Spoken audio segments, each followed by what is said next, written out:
Kas olete kunagi kuulnud taevasest emast?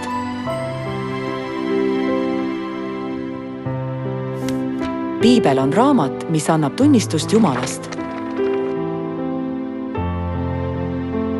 Meie Isa, kes sa oled taevas. Jeesus õpetas meile Jumal Isa olemasolu. Apostel Paulus õpetas meile Jumal Ema olemasolu. Ent ülalasuv Jeruusalemm on vaba naine, kes on meie ema.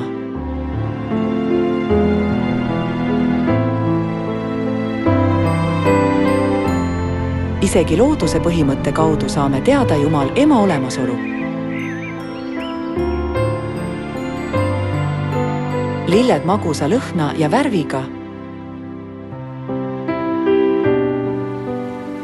Rohelised puud, mis on püsti taeva poole.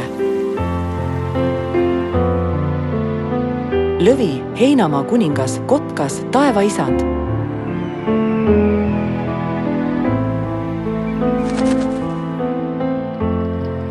Troopilised kalad, mere moemudel. Ja armas beebi. Kõik saavad elu oma emade kaudu. Kes siis annab meile vaimse elu? Nii nagu kõigile elusolenditele on antud elu nende emalt, annab vaimse elu Jumal ema.